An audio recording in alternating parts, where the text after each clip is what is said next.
Welcome to The Last Track, where we help people showcase the last track of their life story in their final wishes. I am your host, Brian Norris, the co-owner of Bateman Funeral Home in Newport, Oregon.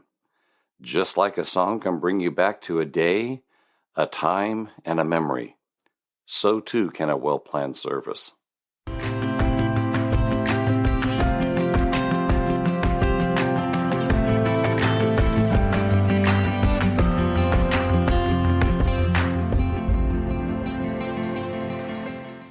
Today we're going to be talking about funeral etiquette, and a lot of times I get questions from family and from friends and that type of thing about what is appropriate at a funeral.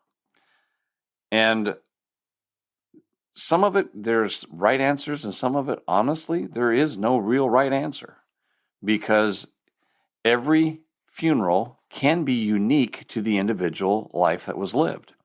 So sometimes I tell people, well, if Bob didn't like to wear suits and ties and wasn't stuffy and all that kind of stuff, maybe that service is going to look more like a celebration of life, where you're going to have a little bit of Pat Benatar playing, or Stairway to Heaven, or Aerosmith, or it might be a very formal, almost like described as a stiff affair, because it's going to be extremely formal, extremely traditional. And so we're going to talk about a lot of that kind of stuff, because frankly, the first thing that you can do if you have a question about a funeral is to maybe ask the family, what kind of affair is this going to be? And they should be able to tell you, but let's go through it. First, if you're going to a funeral that's going to be held at a funeral home, a funeral parlor, a church, a lodge, or something like that, where there's going to be a lot of people attending and there's going to be a casket present, that is called a funeral. If you're going to a service where you're going to be in any of those other places, a chapel, the funeral home, a funeral parlor, a church, that type of thing, and there's going to be an urn present, that's going to be a memorial. So if you're worried about saying the right thing, if the body is present, if the decedent is there, it's going to be a funeral service. If there's not going to be the decedent there, it's going to be a memorial. So if there's an urn or nothing, it's a memorial service. A lot of times as you get there, the first thing you'll do is you come in and you'll see that as you're coming in, there's going to be what they call a register book sitting there. And you might have a person standing there directing you to sign in. What you're doing is you're signing a register book for the family, so that says you were present. And there's no rule that you have to sign. You're not going to get kicked out if you don't. But if you want the family to know that you were present, then please feel free to sign the guest book or the register book. A funeral assistant may be there standing off to the side, and they can take like condolence cards. If you brought some cards that you want to give to the family, because that is a very appropriate thing to do, is to get a card of condolence. That funeral assistant can take it, or there may be a basket nearby that says, condolence cards, that type of thing. You can place that in the basket, or you can give it to the assistant who will put it in the basket for the family. Maybe you've decided to bring some flowers, and you want the flowers to be present either up at the front for people to see, or it might be out in the lobby type of a thing. But the funeral assistant can take those flowers from you as well, if that's what you want to do. A lot of times there's going to be pictures on posters around in the lobby as you go, or in the narthex or that type of thing, depending on, before you go in to where the service is actually going to take place. And, take some time, look at the pictures, look at the different memorials. A lot of times there'll be a table set up, and maybe the person was an artist, and there'll be all kinds of different art display, or there might be some sculptures, or there might be, I've been there where they had the chainsaw sitting on the table because the person was a logger. Well, You can go look at those things. You can mingle with others. And then generally, sometime before the service begins, you'll need to make your way in and find a seat. And that, honestly, can be some of the most terrifying things to do because you're not sure what to do. Well, usually, if you're in a chapel or if you're in a building, the front seats are going to be reserved for family, immediate family. And you might be a cousin, and you might go, oh, should I sit with the family? Well, ask the family. Or if you're feeling uncomfortable about that, there's generally public seating behind the ones, and you'll see it maybe roped off. You'll see little reserved signs on the seats or on the pews. A lot of times in very formal services, the family stays outside and in the narthex or in the lobby outside, and they gather together. They might say a prayer with the priest or the pastor, and then they all process in at once, and then they sit in the very front. And that's a very formal way of doing things, but you'll see that those chairs have been roped off so that way a family can sit up in that area.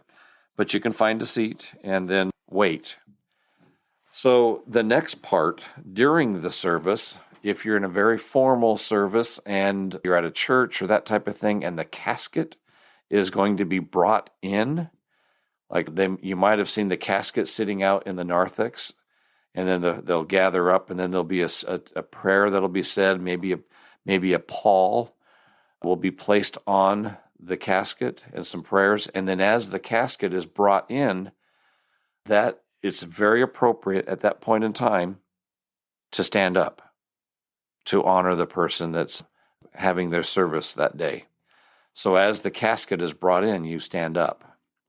And then as the casket goes by and goes to the front, generally you sit after the family has sat down, if they have processed in with the casket. The pastor, the preacher, the priest will also let you know you may be seated, and they'll generally say something like that. The service is led by an officiant. That officiant might be a celebrant.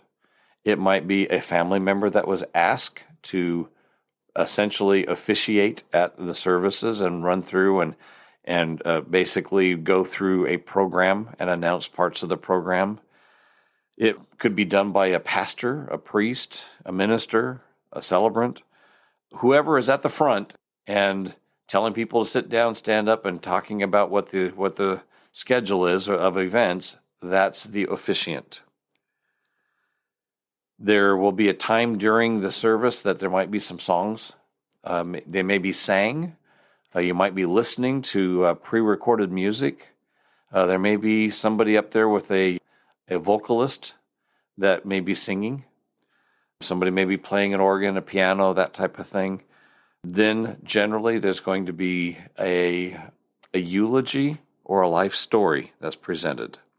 If you're at a Catholic, Episcopalian, those types of things, you will be attending what's called a funeral mass. And there will be a set outline of that mass, and then there will be time set aside to talk about the decedent. There may be a sharing time. Generally, whoever's officiating might make an announcement saying, there's going to be a time that we'll be sharing memories. And you might stand in place and share the memory. There might be a microphone brought up to you to be able to speak into, or you might be invited to walk forward and be at the podium and speak.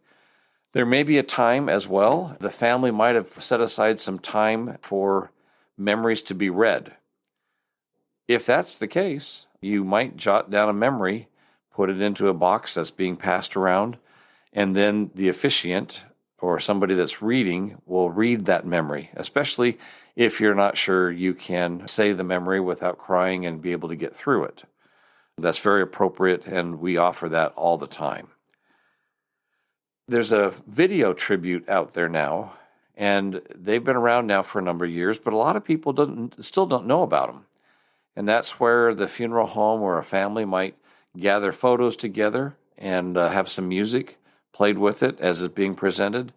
And there might be a 10, 15-minute video. And those are actually really very popular and very good to really help celebrate the life of the person that has passed. You might witness some religious or some military customs. And you can refer to those in our other podcasts that cover religious and military customs. But just, shortly, you might see a flag on a casket that gets taken off, and you'll hear taps being played, which is the final call for any service member that has passed away. And then you'll see the flag folded and presented. It generally this is one of those things in a movie that you watch that actually is pretty close to how it is in the movie, minus the 21 gun salute. But you might see some religious or some military or fraternal customs presented during that time. After the funeral, that's where it can be a little bit confusing, and you might be very nervous about that.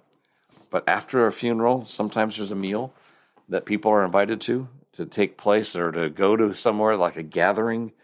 There might, if the casket is present, there may be a graveside that you go to, and you're welcome to go to that if the family invites you. Sometimes that's private family time. And there are some times where there's a meal given while the family goes to the graveside, and then the family comes back. And at a graveside, there may be some prayers said as the casket is placed in its final resting place. There might be refreshments. You might even be asked to bring refreshments if it's going to be like a potluck type of a thing. But yes, you can stay there. One of the questions that I get sometimes is, at the end of the service, and as we're leaving to go to the refreshments or to talk and mingle, what's appropriate? Well, again, anything can be appropriate to what the family wants, but a lot of times what I suggest is at the end of the funeral service, whoever's officiating or the funeral director will invite people to remain in their seats as the immediate family, is escorted out first. That way they can, because generally they're sitting up in the first 3 rows, they get escorted out to the lobby or to a gathering room, and then the rest of the congregation can leave after them. Sometimes the family does leave first. And if you're going to be processing with cars to the graveside, make sure you listen and follow the directions of the funeral director. And I say that as being a funeral director. Listen and follow the directions of the funeral director, because they will give you some instructions. They'll usually give you something to place up on the dash of your car that says funeral procession. Generally at the front, you're going to have a hearse, and it's going to be, have lights going. You may have an escort where guys on motorcycles will be going ahead to stop traffic as you're going through stop signs. They've already scheduled and set that up with the city so that they can legally go through the city and go through stoplights. When the lights turn green and yours are still red, you can still go through as long as the police are there, but you don't want to proceed if they haven't secured that intersection yet. So that gives you a little bit of idea, some of the customs and the things that take place at funerals. Again, if you want to get some specifics on religious or military, fraternal, that type of thing, go to those other podcasts. Those talk about those.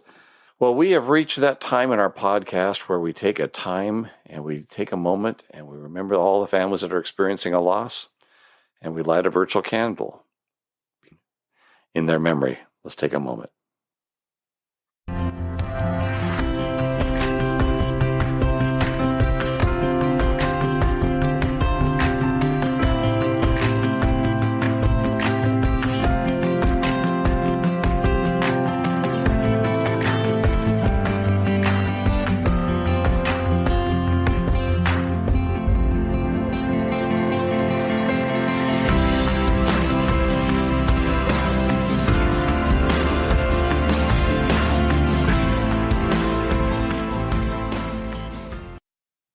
But hopefully this gives you some ideas, and hopefully it takes away some of that trepidation that you might have about attending a service of a friend or a loved one, and this might be your first. So thank you for listening. If you want to know a little bit more about Bateman Funeral Home, you can go to our website at www.batemanpacificview.com. If you have any questions, comments, concerns, that type of thing, and you want to send us an email, you can send it to info@batemanpacificview.com. Thank you for listening, and please share us. Tell your friends and family if they might be interested in these topics. Please share us. Thank you so much.